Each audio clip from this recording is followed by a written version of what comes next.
physics is not for me, and I am not for physics. So therefore, my behind was like, let me take this withdrawal real quick because I can't do physics.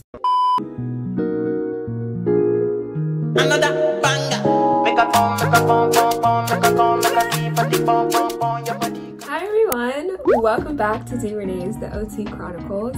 Thank you so much for clicking on this video and joining and watching. Make sure you do those big 3 things for me. You already know. Hit that like button, hit that subscribe button, and then leave me a comment down below. I love interacting with all of you. As you know, I say this in every video, but I genuinely do. So I enjoy your comments, I enjoy your DMs, I enjoy all of it. So if you already haven't done so, follow me on Instagram as well. The Instagram will be ba-boom or ba-boom on either side. It will be right there for you, honey. So yeah, today's video is actually going to be for all my undergraduate subscribers, honey. This is for you. I have been getting so many requests for kind of undergraduate advice.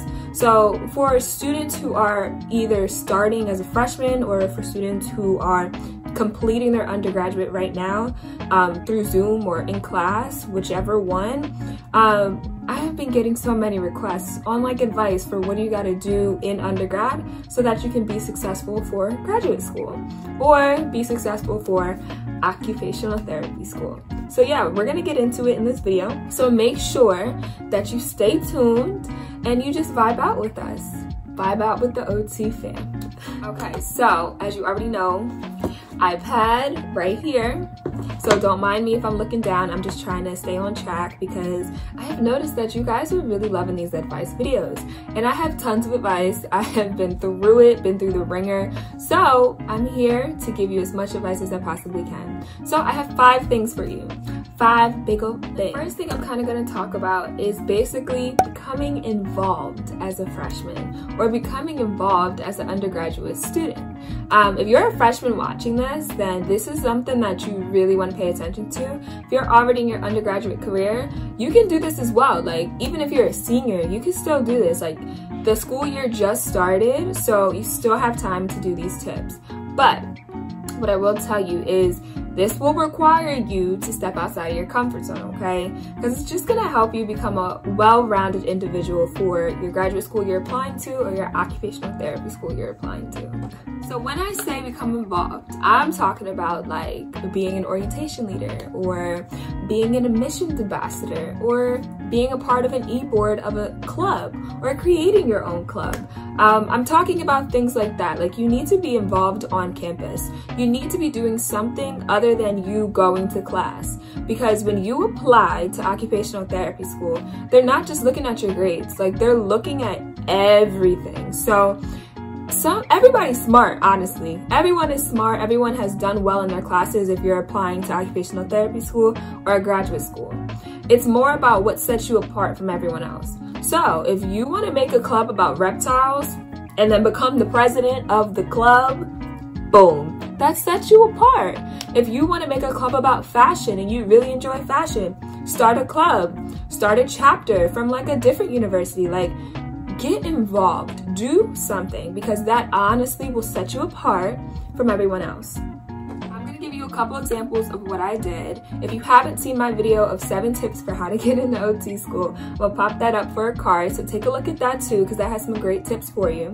But I'm gonna tell you what I did in undergraduate school that kind of helped me out when it came to the applying process and kind of helping me become a well-rounded candidate. So I actually played college soccer for 3 years. Of course, 3 years wasn't the plan. It was supposed to be 4 years. But I just realized that I kind of wanted to go a different route. And I'm so glad I went a different route because that honestly, it gave me so much more to kind of give. So I actually played college soccer for 3 years. And then my 4th year that I was supposed to play college soccer, I actually became a resident assistant. After I became a resident assistant, I actually became a graduate coordinator. So you see how that works? If I didn't leave college soccer, I wouldn't have became an RA. And then from there, I got my housing covered as a graduate student. So, I mean, things happen for a reason. I'll give you another example. I also became an orientation leader. I did that for about 3 years, and that was amazing. Orientation leaders, they really do help you come out of your comfort zone. I was working with freshmen, transfer students, anyone that comes into the university. I was basically putting on a show for them, trying to get them acclimated to my university. And it was a great opportunity. I met some great lifelong friends from it, and I got a lot of recommendations. So that is key, and we will get into the recommendations later on. Okay, so tip number 2 is you're going to take a look at the prereqs for the graduate school or occupational therapy school that you're applying to. So when I say this, I'm saying you need to do your own research, essentially. You need to go on the page and you need to figure out what kind of prereqs do I need to take. Rude. Sorry, y'all. But you need to figure out what kind of prereqs you need to take, or at least excel in and take, so that you can basically get into your program, if that makes sense. So what I'm saying is prereqs are key. Prereqs are the courses that you need to take, and these are the courses that the occupational therapy school takes a look at, or the graduate school takes a look at, to see if you met the requirements for a candidate that they're looking for their program. So I went to Stockton personally. So the prereqs for Stockton may not be the same prereqs for other schools. Now, when I was applying to occupational therapy school, I started to notice that. As I spoke about in my last video, the 7 tips for how to get into OT school, I also got accepted into Temple University. Temple University's prereqs were similar, but they were a tad different. Some universities required physics. Stockton did not require physics. Thank the Lord, because hold on. Physics is hard, honey. I had to withdraw from physics because I was like, I can't do physics. Physics is not for me, and I am not for physics. So therefore, my behind was like, let me take this withdrawal real quick because I can't do physics. So, and I realized that I'm not going to apply to schools that require physics because I wasn't taking it. Does that make sense? You gotta look at the prereqs. The prereqs is how you figure out what school you want to go to. And so that's what I did, and that's what I'm telling you to do because it honestly works. So when you take those prereqs and you find and compile your list of the prereqs that you need to take, you want to ace them. You want to do the best that you can in those prereqs because that's what the school is going to be looking for. So if you are popping up with C's and D's, unfortunately, you're not going to have a good chance of getting into the program because there's going to be, like I said, other candidates who are really up there, who have A's, who have B's. So if you're coming in with prereqs that are on like a lower kind of scale, I'm not saying that you won't get in because I know people who have gotten in. However, I will be honest with you and say it may be a little bit harder for you to get in. So I'm telling you now, your prereqs are extremely important and you really want to excel in them. All right, number 3, the next tip is going to be do your research on the program. I get so many questions about Stockton University, and honestly, a lot of the questions you could have found on the Stockton page. Like, I think this is something when I was a graduate assistant at my university, I used to have to go in, meet with the future students, people that were interested in the program. And a lot of the questions they were asking were questions where I'm like, did you do your research? Like, did you look at the website? Did you look at the curriculum? It's understandable to have questions, yes, but it's not understandable to ask questions where the answer is already on the site. Because that shows me that obviously you're not that serious if you can't even do your research on the program, but yet want to ask me all these questions. Does that make sense? Like when you go in and you do like your open houses or things of that nature, you want to come in with like appropriate questions. You want to come in with like, oh, I know my research. Like, you don't want to come in cocky. I'm not saying that. But I'm saying you do want to come in with questions that are actually like not on the website. I don't know how to say that or riddle that in a different way, but honestly, ask questions about diversity. Diversity is key, especially in the times that we are now in. I feel like that is something that I would definitely ask a program. Like, I see on your website that it says a little bit about the university's diversity, but it doesn't talk about specifically the diversity of the program. So how would you say how diverse your program is? That's a great question, because I'm gonna tell you right now, most OT programs are gonna be like, we're not diverse. And you're gonna be like, wow, wow. And there you go. Like, ask questions like that, because then that's like, okay, you know your stuff. You're not asking no crazy questions. Like, I got you, okay? And it puts them on your radar. Like, when you meet your professors and you meet like other students, you want them to remember you for the questions you asked, the things you said, because I'm telling you, they're asking our opinions. Like, when you see students from the program, they're asking our opinions. So what do you think? Like, how was the question she was asking? What was the vibe you were getting? And if a student that's already in the program that's a year before you is saying, I think she's a good candidate, they may take it. They may take it into consideration. Of course, they got to do their own like ethical, all that stuff in the side. But they're still gonna like, oh, well, D said da da da da da. So they're gonna take it into consideration. Be honest. Another part of that whole do your research is to figure out what GPA is needed for that program. What's the GPA that you feel would be best for you to have a competitive kind of application?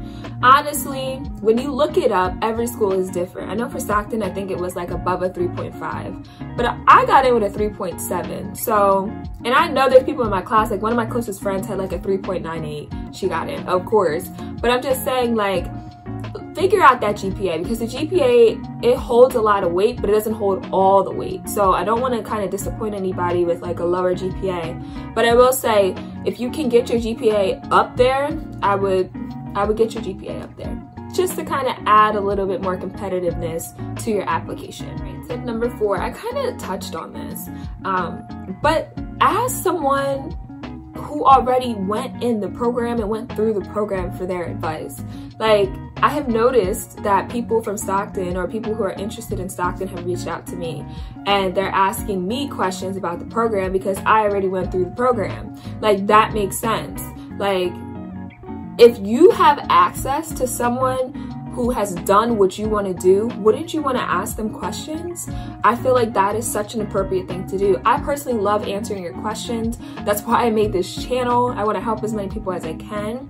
So all of those people that you are around or that you may know through contacts or different networking opportunities, ask them questions so that you can kind of figure out what's the vibe you're getting from the program. Did they like the program? Did they feel like the program, they honestly didn't learn that much? Like, you want to do all that before you're in the program, because once you're in it, you're like, I already paid all this money out of you. Like, I don't want to leave. I don't want to stop. I'm just going to have to make it work. And you don't ever want to do that in a program, because you do spend a lot of money for the program. So you want to feel like this is like where the place you're supposed to be, the place that's going to really educate you to be the best OT or whatever graduate program you're going into, best practitioner that you can be. So number five is basically with the recommendations. I told y'all, I didn't forget. I told y'all I was coming back to the recommendations. Undergraduate is key. You need to make connections so that you can have bomb, B-O-M-B. Bomb recommendations, because that holds weight. It does. I made sure that I got the assistant provost to make me a recommendation. I actually had the opportunity to work with him as an orientation leader. So I told him, I was like, listen, I was a sophomore. I said, I'm coming back around end of my senior year, beginning of my senior year, like, I need a recommendation from you. We still gonna be in contact. Like, don't forget this space. I'm coming back, honey. I'm coming back. And then I made sure that I made the connections with people in administration. I made sure I made connections with them, and the way I did it was being involved on campus. Like, I was known as like the person who kind of had her hand in everything, which is fine. If you don't want to do that and pick one niche, then do that niche. But make sure when you're in that niche that you're building connections so you can have great recommendations, because I definitely think that they have helped me, and they've helped other people kind of boost their application. Because if you get a recommendation that is like trash, but you thought it was going to be great, honey, that I've heard of it, you don't want that. Make sure you find people that will really speak highly of you. Don't just pick anybody. Don't pick a family member, because that doesn't work either. You want to pick like your previous professors. So these are some gems. These are some gems. And so yeah, that's the end of the video. What I also want to say though is, enjoy it. Like, enjoy your undergraduate career. That is like litty. That is so much fun. I had so much fun in undergrad. You only live your life once, so enjoy your time in college, enjoy your time in undergrad. Thank you all so much for watching this video. Make sure you stay tuned for my next video. I hope you gained some gems. For all my undergraduate students, I hope you really got some great advice from me that you could use while you're in undergraduate school. I hope this video inspired you. And yeah, so that's the end of this video, and I will see you all in my next video. Bye. Another banger. Make a phone, make a phone, phone, phone, make a call, make a keep at the phone, phone.